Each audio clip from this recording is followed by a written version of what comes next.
देखिए अब हम लोगों को पढ़ना होगा एमीन ग्रुप। कौन सा पढ़ेंगे? Amine group. तो एमीन का जो क्रियाशील मूलक होता है वो होता है RNH2, यानी अल्काइल ग्रुप के साथ जब NH2 आपको जुड़ा हुआ मिले तो उसे क्या कहेंगे हम लोग? एमीन कहेंगे। ठीक है। और एमीन का जो फॉर्मूला होगा तो देखिए यहाँ पे एक अल्काइल ग्रुप है तो अल्काइल ग्रुप का होता है CnH2n+1। यह हम आपको पिछले वीडियो में भी बताया मैंने, अल्काइल ग्रुप बताए हुए हैं, जितने भी फंक्शनल ग्रुप है बाकी सबको भी मैंने बताया है। ठीक, अल्केन अल्किन अल्काइन ये सब क्या है आपके पिछले वीडियो में अपलोड किया गया है। अगर आप लोग नए हो तो सबसे पहले जाकर होगा ऑर्गेनिक केमिस्ट्री का जो बेसिक है वहां से हाइड्रोकार्बन से शुरू करिए, फिर आके इस टॉपिक को क्लियर करिए, नहीं तो यह वाला टॉपिक आपको बिल्कुल समझ में नहीं आएगा। ठीक है। तो देखिए यहाँ पे क्या होगा, इसका जो सामान्य सूत्र होगा अल्काइल ग्रुप का होता है CnH2n+1, तो लिख दीजिए CnH2n+1 इंटू इसके साथ क्या जुड़ा हुआ है? NH2, तो लिखेंगे इंटू NH2। यानी एमीन का आपसे फॉर्मूला पूछेगा तो क्या बताइएगा? CnH2n+1 into NH2। अब देखिए इसका जो नोमेनक्लेचर जो होता है वह दो तरीके से किया जाता है। क्या लिखे हम लोग सीखेंगे अभी? Nomenclature of amine. Nomenclature of amine यानी एमीन का नामकरण। तो बुआ इसका जो नोमेनक्लेचर है वो दो तरीके से किए जाते हैं। एक होता है कॉमन नेम जिसको बोलते हैं हिंदी में सामान्य नाम, और एक होता है IUPAC नेम। क्या होता है? IUPAC name. वो जो IUPAC नेम है यह इंटरनेशनल नेम है, यानी अंतरराष्ट्रीय नाम है, या पूरे विश्व में एक ही नाम से जाना जाता है। वही क्या होता है आपका? IUPAC name. इसका फुल फॉर्म होता है international union pure and applied chemistry. ठीक है। तो देखिए IUPAC नेम और कॉमन नेम दोनों सीखेंगे। यानी R होगा, देखो क्या है इसका क्रियाशील RNH2, तो इस R के जगह पे क्या करेंगे हम लोग? अल्काइल ग्रुप पुट करेंगे, यानी CH3 और इसके साथ जोड़ देंगे NH2।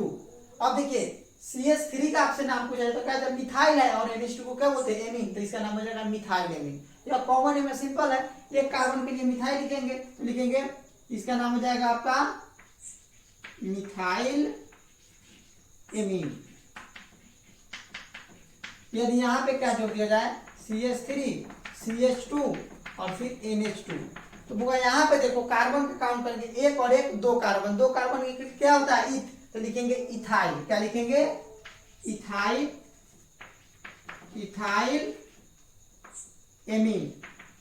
दो कार्बन के लिए क्या हो जाए? Ethyl amine. अगर यहाँ पे दे दे C3H7NH2, तो वो इसका नाम आप क्या लिखोगे? तो यहाँ कितने कार्बन हो गए? 3 कार्बन। तो 3 कार्बन के लिए क्या लिखते हैं? प्रोपाइल। तो लिखेंगे प्रोपाइल।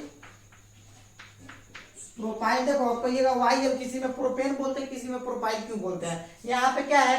कार्बन के दुगुना से एक अधिक क्या है? हाइड्रोजन है, यानी यह अल्काइल ग्रुप वाला होता है। और अल्केन में क्या होते हैं कि दुगुना से दो अधिक, यानी अगर कार्बन 3 होगा तो हाइड्रोजन यहाँ कितना होता? C8 होता। ठीक है। और देखिए यहाँ पे क्या हो जाएगा? C3H7 को क्या बोलते हैं? प्रोपाइल। तो लिखेंगे प्रोपाइल, और NH2 को बोलते हैं एमीन, तो इसका नाम हो जाएगा प्रोपाइल एमीन।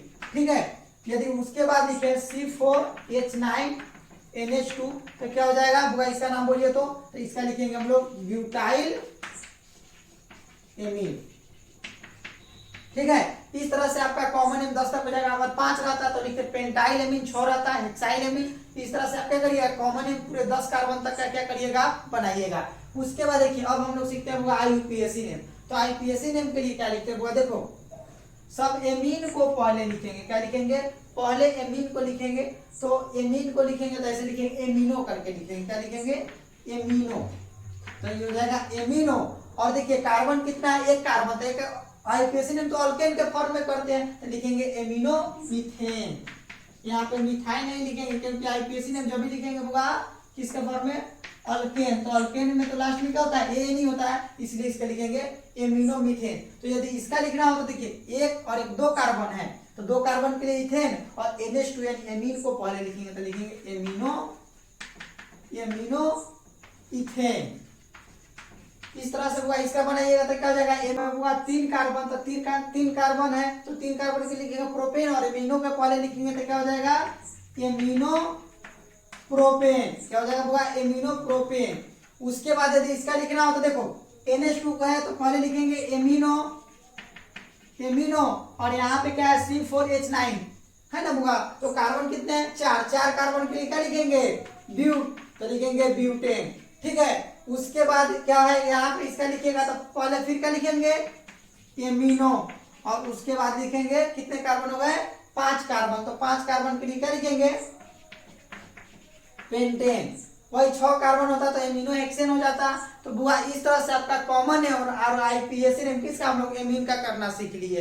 अब इसके आगे एक और फंक्शनल ग्रुप है बुआ साइनाइड और एक है एसिड क्लोराइड। तो दोनों फंक्शनल ग्रुप को क्या करेंगे हम आपको अगले वीडियो में आपको बताएंगे। तब तक आप इतना को नोट करिए और अपना कॉपी में पूरे दस्तक को बना कर रखिएगा, फिर इसके आगे हम आपको नेक्स्ट क्लास में बताएंगे। ठीक है।